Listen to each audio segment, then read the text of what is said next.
got to start and talk about Donald Trump.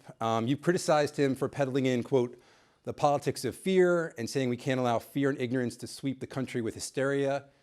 How concerned are you about the rhetoric that's coming, not just from Trump, but from some of the other GOP candidates? It's an echo of about 75 years ago.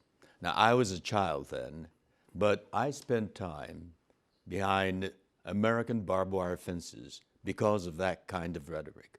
It was my parents that heard it, and they were chilled by it. That broad brush that paints a group of people as all the same.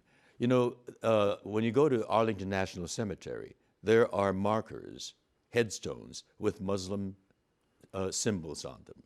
They died for this country, for democracy, for America.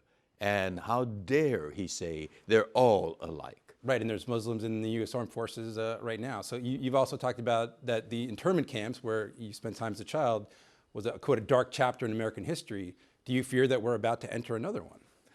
I'm hearing all the echoes of that period.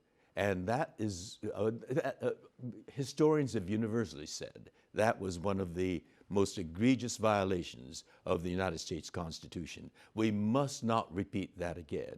We have to learn from our history. And unfortunately, these people don't even know the history. Right, yeah, Donald Trump, he's citing FDR, say FDR did it, why can't we do it with Muslims? That's totally turning it upside down.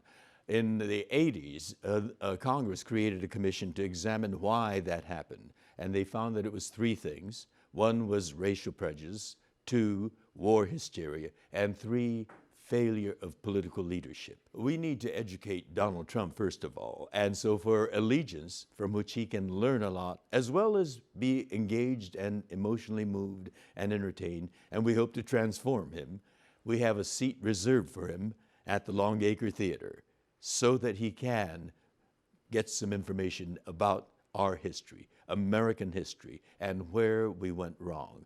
Americans are better than that, and we can inform our electorate.